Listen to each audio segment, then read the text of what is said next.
വിജയകരമായി 15 വർഷങ്ങൾ പിന്നിട്ട മാസ്റ്റർ മൈൻഡ് എഡ്യൂക്കേഷൻ ഇനി ആക്സോണസ് ലേണിംഗ് എന്ന പേരിൽ അറിയപ്പെടും. നമ്മൾ സാമ്പിൾ ക്വസ്റ്റ്യൻ പേപ്പറാണ് ഡിസ്കസ് ചെയ്തുകൊണ്ടിരുന്നത് അല്ലേ. അപ്പോൾ ഇനി നമുക്ക് ഡിസ്കസ് ചെയ്യാനുള്ളത് 30ാമത്തെ ക്വസ്റ്റ്യൻ ആണ് കേട്ടോ. ഓക്കെ, അപ്പോൾ നമുക്ക് നോക്കാം അല്ലേ. എന്താണ് ക്വസ്റ്റ്യൻ, ഒന്ന് വായിച്ചു നോക്കൂ. Draw the shapes of D orbitals. Okay, D ഓർബിറ്റൽസിന്റെ ഷേപ്പ് ആണ് നിങ്ങളോട് വരക്കാൻ പറഞ്ഞിട്ടുള്ളത്. അപ്പം അതിനായിട്ട് ആദ്യം നിങ്ങൾക്ക് അറിഞ്ഞിരിക്കണം ഏതൊക്കെ ഡി ഓർബിറ്റൽസ് ഉണ്ട്, എത്ര ഡി ഓർബിറ്റൽസ് ഉണ്ട്. ഓക്കെ, നമുക്ക് ടോട്ടല് 5 ഡി ഓർബിറ്റൽസ് ആണ് ഉള്ളത്. ഏതൊക്കെയാ ഡി എക്സ് വൈ ഉണ്ട്, ഡി എക്സ് ഇസഡ് ഉണ്ട്, ഡി വൈ ഇസഡ് ഉണ്ട്, D X square minus Y square ഉണ്ട്, അതുപോലെ തന്നെ ഡി ഇസഡ് സ്ക്വയർ ഉണ്ട്. ഓക്കെ, അപ്പോൾ ഇത്രയും 5 ഡി ഓർബിറ്റൽസ് ഉണ്ട്. ഓക്കെ, ഈ 5 ഡി ഓർബിറ്റൽസിനും ഇനി എങ്ങനെയാണ് വരക്കുക എന്നുള്ളത് നമുക്ക് നോക്കാം. ഓക്കെ, അപ്പോൾ ഫസ്റ്റ് നമ്മൾ വരക്കാൻ പോകുന്നത് ഡി എക്സ് വൈനെയാണ് കേട്ടോ. അപ്പോൾ ഡി എക്സ് വൈ എന്ന് പറഞ്ഞാൽ നമ്മൾ ജസ്റ്റ് എന്ത് ചെയ്യാണ്, എക്സ് വൈ ആക്സിസ് വരക്കുക. ഓക്കെ, ഇത് എക്സ് ആക്സിസ്, ഇത് വൈ ആക്സിസ്. ഓക്കെ, ഇങ്ങനെ തന്നെയല്ലേ നമ്മൾ വരക്കല്ലേ, എക്സ് ആക്സിസും വൈ ആക്സിസും. അപ്പോൾ നമ്മൾ ഡി എക്സ് വൈ എന്ന് പറഞ്ഞാൽ എന്ത് ചെയ്യണം, ഈ എക്സ് ആക്സിസിൻ്റെ വൈ ആക്സിസിൻ്റെ ഇടയിലൂടെ വേണം നമ്മൾ എന്ത് ചെയ്യാൻ, നമ്മൾ ഡി ഓർബിറ്റൽസിനെ വരയ്ക്കാൻ. ഡി ഓർബിറ്റൽസ് എന്ന് പറഞ്ഞാൽ അതിനൊരു ഡംബൽ ഷേപ്പാണ്. അതായത് ഡംബൽ ഷേപ്പ് പറഞ്ഞാൽ ഇങ്ങനെ ഡബിൾ ഡംബൽ ഷേപ്പാണ്. നമ്മളെ പി ഓർബിറ്റൽസിന് ഡംബൽ ഷേപ്പാണ്, എന്നാൽ ഡി ഓർബിറ്റലിന് ഡബിൾ ഡംബൽ ഷേപ്പാണ്. ഇത് 4 ലോബ്സ് ഉണ്ടാവും. ഓക്കെ, അപ്പം ഇങ്ങനെയാണ് നമ്മൾ ഡി ഓർബിറ്റൽസിനെ വരയ്ക്കുക.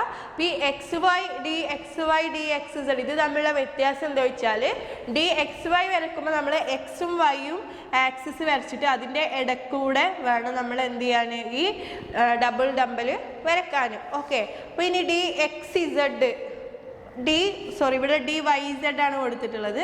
ഓക്കെ, ഡി വൈ ഇസഡ് ആകുമ്പോൾ എന്ത് ചെയ്യണം, നമ്മൾ വൈ ആക്സിസും ഇസഡ് ആക്സിസും വരക്കണം. വൈ ആക്സിസും ഇസഡ്, ഈ ഓർബിറ്റലിൽ ഏത് ആക്സിസ് ആണോ ഉള്ളത് അത് വേണം വരക്കാൻ. വൈയും ഇസഡും ആണുള്ളത്, അപ്പോൾ വൈ ആക്സിസും വരക്കുക, ഇസഡ് ആക്സിസും വരക്കുക. അപ്പോൾ അതിൻ്റെ നടുക്കിലൂടെ അല്ലേ, സെൻട്രലിലൂടെ ആ ആക്സിസിനെ ടച്ച് ചെയ്യാത്ത രീതിയിൽ എന്ത് ചെയ്യുക, ഇവിടെ മാത്രം ടച്ച് ചെയ്താൽ മതി, അല്ലാത്ത ഇങ്ങനെ ടച്ച് ചെയ്യാത്ത രീതിയിൽ എന്ത് ചെയ്യുക, നമ്മൾ ഓർബിറ്റൽ വരക്കുക. ഓക്കെ, അപ്പോൾ ഡി എക്സ് വൈ നമ്മൾ വരച്ചു, ഡി വൈ ഇസഡ് നമ്മൾ വരച്ചു. ഓക്കെ, ഇനി ഡി എക്സ് ഇസഡ്.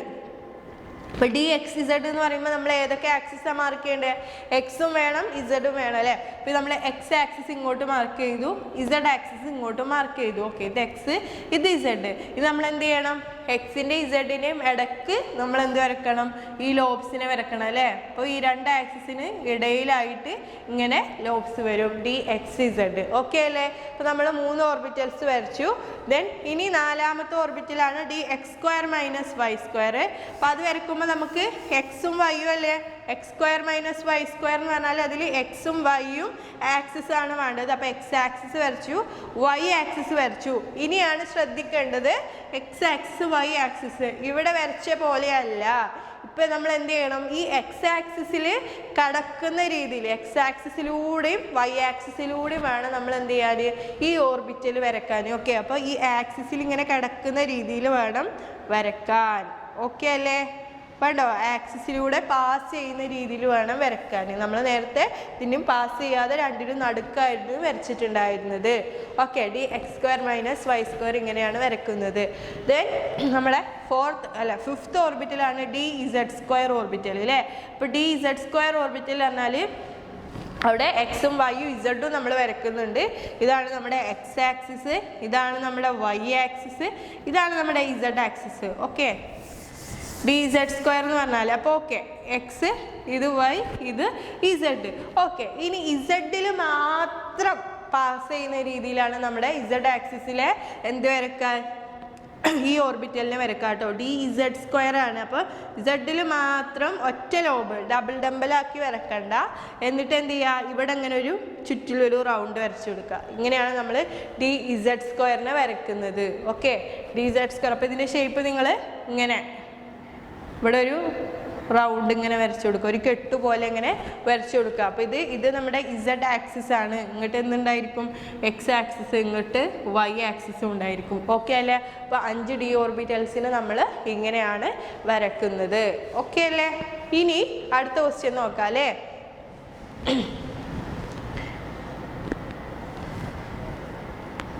അടുത്ത ക്വസ്റ്റ്യൻ എന്താണ്? 31ാമത്തെ ക്വസ്റ്റ്യൻ.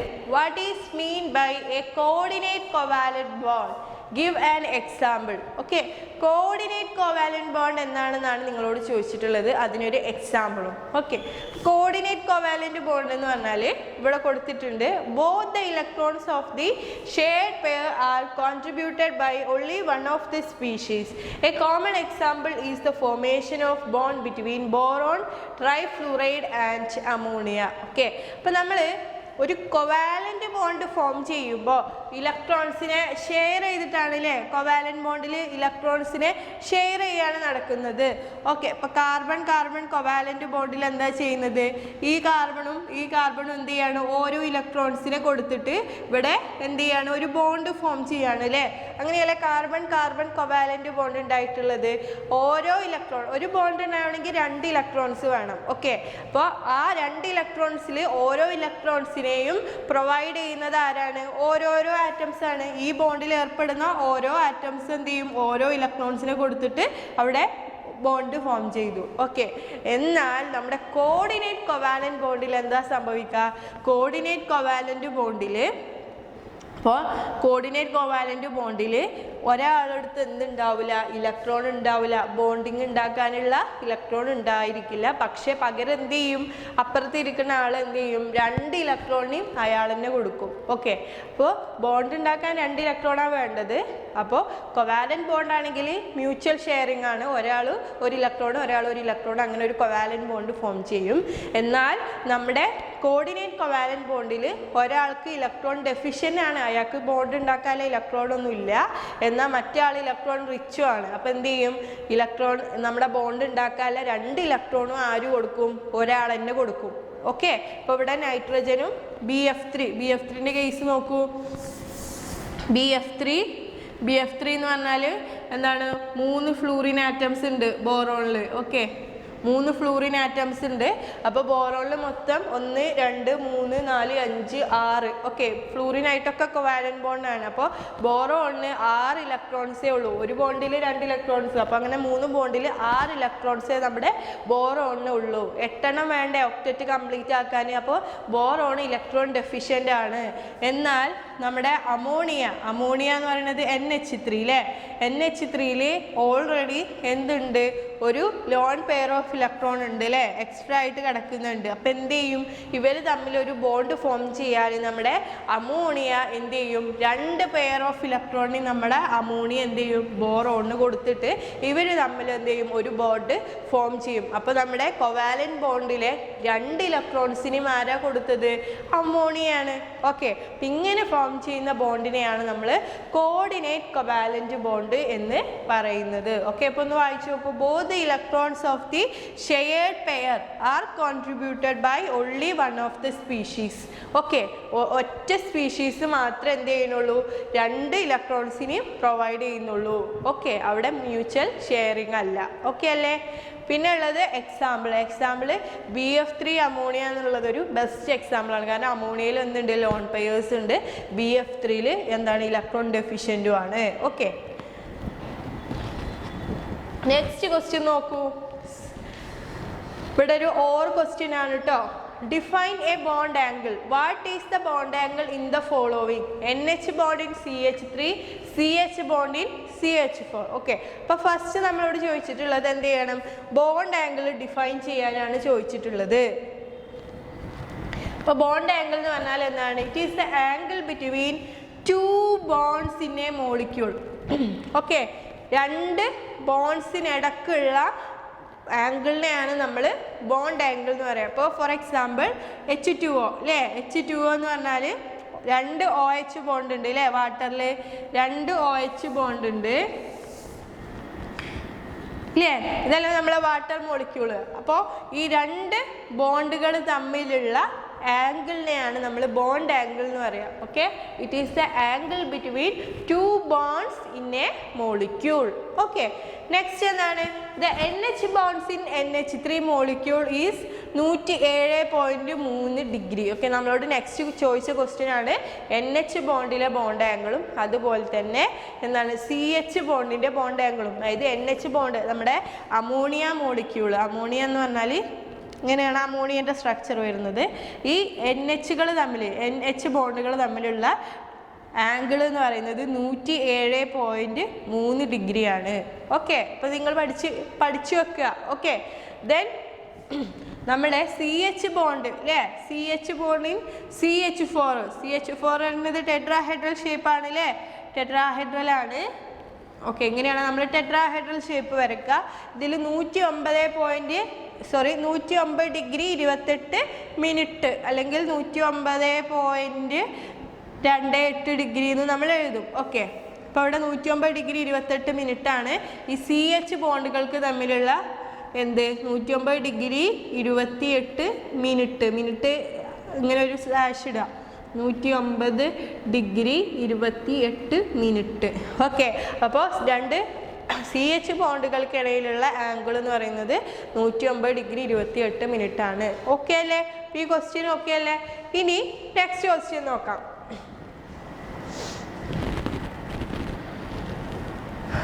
വളരെ സിമ്പിൾ ആയിട്ടുള്ള ഒരു ക്വസ്റ്റ്യൻ ആണ് അല്ലേ, ഡയറക്റ്റ് ക്വസ്റ്റ്യൻ ആണ്. What are exothermic reaction? Give one example of an exothermic reaction. ഇതൊക്കെ 2 മാർക്ക് ക്വസ്റ്റ്യൻ ആട്ടോ, 2 മാർക്കിനുള്ള സബ്ജക്റ്റീവ് ടൈപ്പ് ക്വസ്റ്റ്യൻ ആണ്. അപ്പോൾ നിങ്ങൾ ഇതിന് മിനിമം 2 പോയിന്റ്, ഒരു ഡെഫിനിഷൻ ചോദിച്ചാൽ ഡെഫിനിഷനും എക്സാമ്പിളും അങ്ങനെ എഴുതുക. ഓക്കെ, 2 പോയിന്റിൽ ആൻസർ എഴുതാൻ നോക്കുക. ഓക്കെ, മിനിമം 2 ഉണ്ടായിരിക്കണം. അപ്പോൾ ഇവിടെ ചോദിച്ചുള്ള ക്വസ്റ്റ്യൻ നോക്കൂ. What are exothermic reactions? എന്താണ് എക്സോതെർമിക് റിയാക്ഷൻസ്? ഓക്കെ, നമുക്ക് നോക്കാം അല്ലേ. exothermic reactions are those reactions which proceeds with the evolution of heat. Heat പുറത്ത് വിട്ടുകൊണ്ട് നടക്കുന്ന റിയാക്ഷനെയാണ് നമ്മൾ എക്സോതെർമിക് റിയാക്ഷൻ എന്ന് പറയുന്നത്. ഓക്കെ, അപ്പോൾ ഏതൊരു റിയാക്ഷൻ നടക്കുമ്പോഴും അവിടെ ഹീറ്റ് ഇങ്ങനെ പുറത്തേക്ക് വിടുകയാണെങ്കിൽ നമ്മൾ അതിനെ എക്സോതെർമിക് റിയാക്ഷൻ എന്നാണ് പറയുക. എന്നാൽ റിയാക്ഷനിൽ ഹീറ്റ് അബ്സോർബ് ചെയ്തിട്ട് നടക്കുന്ന റിയാക്ഷൻ ആണെന്നുണ്ടെങ്കിൽ അതിനെ നമ്മൾ എൻഡോതെർമിക് റിയാക്ഷൻ ആണെന്ന് നമ്മൾ പഠിച്ചിട്ടുണ്ട് അല്ലേ. ഓക്കെ, ഇനി നമ്മൾ ക്വസ്റ്റ്യനിൽ എന്താ ചോദിച്ചിട്ടുള്ളത്? Give one example of an exothermic reaction. ഒരു എക്സോതെർമിക് റിയാക്ഷന് ഒരു എക്സാമ്പിൾ ആണ് നിങ്ങളോട് ചോദിച്ചിട്ടുള്ളത്. Okay, when a fuel like cooking gas or coal is burned in air, heat is evolved besides light. അതായത് എക്സോതെർമിക് റിയാക്ഷന് ഒരു എക്സാമ്പിൾ ആണ് കേട്ടോ. നിങ്ങൾ എന്ത് ചെയ്യാണ്, കുക്ക് ചെയ്യുമ്പോൾ നമ്മൾ കുക്കിംഗ് ഗ്യാസിലെ അത് ബേൺ ചെയ്യുമ്പോൾ അവിടെ എന്തുണ്ടാവുന്നുണ്ട്? ഹീറ്റ് ജനറേറ്റ് ചെയ്യുന്നുണ്ട് അല്ലേ. ആ ഹീറ്റ് വെച്ചിട്ടല്ലേ നമ്മൾ കുക്കിംഗ് ചെയ്യണത്. ഓക്കെ, അപ്പോൾ അവിടെ ഹീറ്റ് എനർജി എന്താ ചെയ്യുന്നത്? ഈ കുക്കിംഗ് ഗ്യാസ് അല്ലെങ്കിൽ ഫ്യൂവൽസ് ഒക്കെ കത്തുമ്പോൾ ഹീറ്റ് എനർജി പുറത്തേക്ക് വിടുകയാണ് ചെയ്യുന്നത്. ഓക്കെ, അതുകൊണ്ടാണ് നമുക്ക് എന്ത് ചെയ്യാൻ പറ്റുന്നത്? കുക്ക് ചെയ്യാൻ പറ്റുന്നത് അല്ലേ. അപ്പോൾ അതുപോലെ എന്ത് ചെയ്യാണ്? എക്സോതെർമിക് റിയാക്ഷനിൽ എന്ത് ചെയ്യാണ്? ഒരു റിയാക്ഷൻ നടക്കുമ്പോൾ ഹീറ്റ് ജനറേറ്റ് ചെയ്യാണ്. അപ്പോൾ അതിനൊരു എക്സാമ്പിൾ ആണ് നമ്മുടെ നമ്മൾ കുക്കിംഗ് ഗ്യാസ് ബേൺ ചെയ്യുന്നത്. ഓക്കെ, കുക്കിംഗ് ഗ്യാസ് ബേൺ ചെയ്യുമ്പോൾ ഹീറ്റ് ജനറേറ്റ് ചെയ്യും. അതുപോലെ മറ്റൊരു എക്സാമ്പിൾ ആണ് നമ്മൾ സ്ട്രോങ് ആയിട്ടുള്ള ഒരു ആസിഡ് എടുത്തു ഒരു ടെസ്റ്റ് ട്യൂബിൽ, അതിലേക്ക് എന്ത് ചെയ്യാണ്? വെള്ളം ആഡ് ചെയ്യാണ്. ഓക്കെ, അപ്പോൾ സ്ട്രോങ് ആസിഡിക്ക് വെള്ളം ആഡ് ചെയ്യുമ്പോൾ നമ്മൾ ടെസ്റ്റ് ട്യൂബിലാണ് എടുത്തെങ്കിൽ ടെസ്റ്റ് ട്യൂബ് നല്ല ചൂടാവും. അതെന്താണ്? ഒരു എക്സോതെർമിക് റിയാക്ഷൻ ആണ്. റിയാക്ഷൻ നടക്കുമ്പോൾ ചൂട് പുറത്ത് വിടുന്നതുകൊണ്ടാണ് നമുക്ക് അവിടെ ചൂട് അനുഭവപ്പെടുന്നത്. ഓക്കെ അല്ലേ? അപ്പോൾ എക്സോതെർമിക് റിയാക്ഷൻ അതിൻ്റെ എക്സാമ്പിൾ. ഇനി നെക്സ്റ്റ് ക്വസ്റ്റ്യൻ നോക്കൂ. Explain the electrolysis of aqueous copper sulphate using platinum electrode. ഇപ്പോൾ ഇലക്ട്രോളിസിസ് എന്ന് പറഞ്ഞാൽ എന്താണ്? നമ്മൾ ഇലക്ട്രിസിറ്റി കൊടുത്തിട്ട് എന്ത് ചെയ്യാണ്? നമ്മളെ ഇലക്ട്രോലൈറ്റിനെ സ്പ്ലിറ്റ് ചെയ്യാണ് അല്ലേ. അതായത് നമ്മൾ 2 ഇലക്ട്രോഡ്സ് ഉണ്ടാവും അല്ലേ. ഒരു ഇലക്ട്രോളിസിസിൽ ആനോഡ് ഉണ്ടായിരിക്കും, കാഥോഡ് ഉണ്ടായിരിക്കും. അപ്പം അതിനെ നമ്മളൊരു ഇലക്ട്രോലൈറ്റിൽ എന്ത് ചെയ്യാണ്, ഡിപ്പ് ചെയ്തിട്ടുണ്ടാവും. ഇവിടെ നമ്മൾ എന്ത് ചെയ്യും, ഒരു കറണ്ട് കൊടുക്കൂലേ. അപ്പം അവിടെ ഒരു കറണ്ട് കൊടുക്കുമ്പോൾ എന്ത് ചെയ്യും, ഇവിടുത്തെ ഇലക്ട്രോലൈറ്റ്, ഇപ്പോൾ ഇലക്ട്രോലൈറ്റ് NaCl ആണെങ്കിൽ Na പ്ലസും Cl മൈനസും ആയിട്ട് എന്ത് ചെയ്യും, അത് ഡീകമ്പോസ് ചെയ്യും. ഓക്കെ, ദെൻ ഇതിൽ Na പ്ലസ് എന്ത് ചെയ്യും, ഇതിൽ ആനോഡും കാഥോഡും ഉണ്ട് അല്ലേ. ആനോഡ് ഇതാണ്, കാഥോഡ് ഇതാണ്. ഇലക്ട്രോളിറ്റിക് സെല്ലിനകത്ത് ആനോഡ് എന്ന് പറയുന്നത് പോസിറ്റീവ് ചാർജാണ്. എന്നാൽ നമ്മൾ ഗാൽവനിക് സെല്ലിനകത്ത് ആനോഡ് നെഗറ്റീവും കാഥോഡ് പോസിറ്റീവുമാണ് നമ്മൾ പഠിച്ചത്. ഇവിടെ നേരെ റിവേഴ്സാണ്. അപ്പോൾ ഇലക്ട്രോളിറ്റിക് സെല്ലിനകത്ത് എന്താണ്, ആനോഡിന് പോസിറ്റീവ് ചാർജും കാഥോഡിന് നെഗറ്റീവ് ചാർജുമാണ് ഉള്ളത്. ഓക്കെ, പിന്നെ ഉള്ളത് ആനോഡിലും ഓക്സിഡേഷനും കാഥോഡിലും റിഡക്ഷനും, അത് സെയിം തന്നെയാണ്.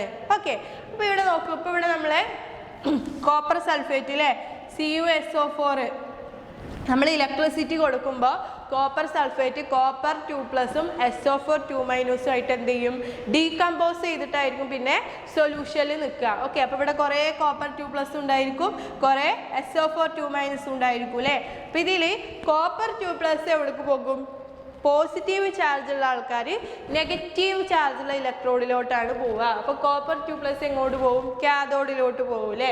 SO4 2- എങ്ങോട്ട് പോകും, ആനോഡിലോട്ട് പോകും. ആനോഡിൽ നടക്കുന്നത് ഓക്സിഡേഷൻ, കാഥോഡിൽ നടക്കുക റിഡക്ഷൻ. ഓക്കെ, അപ്പോൾ ഇത്രയാണ് ബേസിക് ആയിട്ടുള്ളത്. ഇനി നമ്മൾ എവിടെയാണ് നടക്കുന്നത്, electrolysis of aqueous copper sulphate ആണ് ചെയ്യുന്നത്. ഇപ്പം ഇവിടെ എന്ത് കൂടെ ഉണ്ട്, വെള്ളം കൂടെ ഉണ്ട്. ഓക്കെ, അപ്പോൾ വാട്ടർ കൂടെ ഉണ്ടാകുമ്പോൾ ഇവിടെ എന്തുണ്ടാകും, വ്യത്യാസം ഉണ്ടായിരിക്കും. In the presence of platinum electrode. Okay, അപ്പോൾ ഇവിടെ electrolysis of aqueous copper sulphate in the presence of platinum electrode. അപ്പോൾ അവിടെ എന്ത് ചെയ്യും, നമ്മൾ ഇലക്ട്രിസിറ്റി കൊടുക്കുമ്പോൾ എന്ത് ചെയ്യും, ഇവിടെ നമ്മൾ ഇലക്ട്രിസിറ്റി കൊടുക്കുകയാണ്, കറണ്ട് കൊടുക്കുമ്പോൾ എന്ത് ചെയ്യും, ഈ കോപ്പർ സൾഫേറ്റ്, ഇവിടെയാണ് നമ്മുടെ കോപ്പർ സൾഫേറ്റ് ഉള്ളത്. ഓക്കെ, ഈ കോപ്പർ സൾഫേറ്റ് എന്ത് ചെയ്യും, അയണൈസ് ചെയ്യും. ഓക്കെ, അയോൺസ് ആയിട്ട് മാറിയിട്ട് എന്തൊക്കെയാണ് അയോൺസ് ആയിട്ട് മാറുക, കോപ്പർ 2+ഉം SO4 2- ആയിട്ട് മാറും. Okay, copper 2+ SO4 2-. At cathode, copper is deposited because reduction of copper 2+ is easier than that of water, and at anode O2 is evolved. Okay, അപ്പോൾ നമുക്ക് നോക്കാം. കാഥോഡിൽ ഇവിടെ നമുക്ക് ആരൊക്കെ ഉണ്ടായിരിക്കും, വാട്ടറിലെ H2O അല്ലേ, H2O ഉണ്ട്. അക്വസ് ആയിട്ടുള്ള കോപ്പർ സൾഫേറ്റ് ആണ് നമ്മൾ എടുക്കുന്നത്, അക്വസ് ആണ്. അപ്പോൾ ഇവിടെ വാട്ടർ ഉണ്ട്. ഓക്കെ, വാട്ടർ എന്തായിട്ട് മാറും, വാട്ടറിൽ എന്തുണ്ടാവും, H+ ഉണ്ടായിരിക്കും, OH- ഉണ്ടായിരിക്കും അല്ലേ. H+ OH- ഒക്കെ ഉണ്ടായിരിക്കും. അപ്പോൾ വാട്ടറിലും എന്തുണ്ടായിരിക്കും, വാട്ടറിലും പോസിറ്റീവ് നെഗറ്റീവ് ആയിട്ടുള്ള ചാർജസ് ഉണ്ടായിരിക്കും. ഓക്കെ, അപ്പോൾ വാട്ടറിലുള്ള ആളാണോ കോപ്പർ ആണോ പെട്ടെന്ന്, അപ്പോൾ ഈ വാട്ടറിലും പോസിറ്റീവ് ചാർജ് ആയിട്ടുള്ള അയോൺസ് ആയിട്ട് മാറിയിട്ടുണ്ടാവും, കോപ്പറും നെഗറ്റീവും പോസിറ്റീവും ആയിട്ടുള്ള അയോൺസ് ആയിട്ട് മാറിയിട്ടുണ്ടാവും. അപ്പോൾ ഇതിൽ ഏത് അയോണാണ് നമ്മളെ പോസിറ്റീവ് ചാർജ് ഉള്ളതിന് 2 ആൾക്കാരുണ്ട് അല്ലേ. വാട്ടറിന്ന് ഫോം ചെയ്ത H+ ഉണ്ടാവും, കോപ്പറിന്ന് ഫോം ചെയ്ത Cu2+ ഉണ്ടായിരിക്കും അല്ലേ. ഇതിൽ ആരാണ് നമ്മളെ കാഥോഡിലോട്ട് പോവുക, വാട്ടർ ആണോ അതോ Cu2+ ആണോ കാഥോഡിലോട്ട് പോവുക, കാഥോഡിലോട്ട് പോവുക Cu2+ ആണ്. ഓക്കെ, നെഗറ്റീവ് ചാർജുള്ള ഇലക്ട്രോഡായ കാഥോഡിലോട്ട് പോവുക Cu2+ ആണ്. കാരണം വാട്ടറിനെ റെഡ്യൂസ് ചെയ്യുന്നതിനെക്കാട്ടിലും എളുപ്പം ആരെ റെഡ്യൂസ് ചെയ്യാനാണ്, കോപ്പറിനെ റെഡ്യൂസ് ചെയ്യാനാണ്. ഓക്കെ, അപ്പോൾ കോപ്പറാണ് നമ്മളെ കാഥോഡിൽ പോവുക. കോപ്പർ എന്ത് ചെയ്യും, കാഥോഡിൽ പോയിട്ട് എന്ത് ചെയ്യും, കോപ്പർ 2 ഇലക്ട്രോണിനെ സ്വീകരിച്ച് കോപ്പറായിട്ട് അവിടെ ഡെപ്പോസിറ്റ് ചെയ്യും. അപ്പോൾ കോപ്പറിന് എന്താ അവിടെ ഉണ്ടായത്, റിഡക്ഷൻ, +2 ഓക്സിഡേഷൻ സ്റ്റേറ്റ് ഇവിടെ 0 ആയി. അപ്പോൾ എന്താണ്, കാർബണിന് റിഡക്ഷൻ, കോപ്പറിന് റിഡക്ഷൻ ആണ് ഇവിടെ സംഭവിച്ചിട്ടുള്ളത്. ഓക്കെ, കാഥോഡിൽ റിഡക്ഷൻ. ഇനി ആനോഡിലോട്ട് ആരോ പോവുക, അവിടെ ആരൊക്കെ ഉണ്ട്, നെഗറ്റീവ് ചാർജ് SO4- ഉണ്ട് അല്ലേ, വാട്ടറും ഉണ്ട് അല്ലേ, വാട്ടറിൽ OH-. അപ്പോൾ വാട്ടറും ഉണ്ട്, SO4 2- ഉണ്ട്. അപ്പോൾ ഇതിൽ ആരാണ് പോവുക, വാട്ടർ ആണ് പോവുക. ഓക്കെ, SO4 2- ഓക്സിഡൈസ് ചെയ്യുന്നതിനെക്കാട്ടിലും ഈസി ആയിട്ട് വാട്ടറിനെ ഓക്സിഡൈസ് ചെയ്യാൻ പറ്റും. അപ്പോൾ ഇതിൽ ആര് പോവും? ആനോഡ്. ആനോഡ് പറഞ്ഞാൽ പോസിറ്റീവ് ചാർജുള്ള ആളല്ലേ. അപ്പോൾ അതിനടുത്തേക്ക് നമ്മുടെ വാട്ടറാണ് SO4-നെക്കാട്ടിലും ഫാസ്റ്റ് ആയിട്ട് പോവുക. ഓക്കെ, അപ്പോൾ വാട്ടർ പോയിട്ട് അവിടെ ഓക്സിജൻ ആയിട്ട് എന്ത് ചെയ്യും? മാറും. വാട്ടറിന് ഓക്സിഡേഷൻ നടന്നാൽ അവിടെ എന്ത് ചെയ്ത് മാറും? ഓക്സിജൻ ഗ്യാസ് ആയിട്ട് മാറും. ഓക്കെ, അപ്പോൾ എന്ത് ചെയ്യും? Copper is discharged at cathode and oxygen is evolved at anode. അപ്പോൾ ഫൈനലി നമുക്ക് എന്ത് കിട്ടും? കാഥോഡിൽ കോപ്പറും ആനോഡിൽ ഓക്സിജനും കിട്ടും. ഓക്കെ, അപ്പോൾ എന്താണ് ആനോഡിൽ? ഇപ്പോൾ നമ്മളിങ്ങനെ ചെയ്യുമ്പോൾ കോപ്പർ ഇലക്ട്രിസിറ്റി കടത്തി വിടുമ്പോൾ കോപ്പർ സൾഫേറ്റ് കോപ്പർ 2+ SO4 2- ആയിട്ട് മാറും. അതിൽ കോപ്പർ 2 അതുപോലെ തന്നെ വാട്ടറും ഉണ്ട് അല്ലേ. അപ്പോൾ വാട്ടർ ആണോ കോപ്പർ 2+ ആണോ ആനോഡ് കാഥോഡിലോട്ട് പോയിച്ചാൽ കോപ്പർ 2+ ആണ്. അപ്പോൾ കോപ്പർ 2+ അവിടെ 2 ഇലക്ട്രോൺസിനെ സ്വീകരിച്ചിട്ട് കോപ്പർ ആയിട്ട് അവിടെ ഇങ്ങനെ ഡെപ്പോസിറ്റ് ചെയ്യും. ഓക്കെ, എന്നാൽ ആനോഡിലോട്ട് പോകുന്നത് നെഗറ്റീവ് ചാർജ് ആയിട്ടുള്ള ആൾക്കാരാണ് അല്ലേ. SO4 2- ഉണ്ട്, പിന്നെ നമ്മുടെ വാട്ടറും ഉണ്ട് അല്ലേ.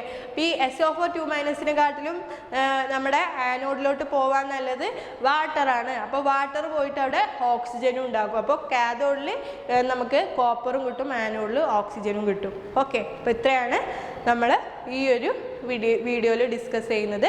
നമുക്ക് എന്ത് ചെയ്യാം? ബാക്കി അടുത്ത ക്ലാസ്സിൽ ഡിസ്കസ് ചെയ്യാം. Okay, thank you.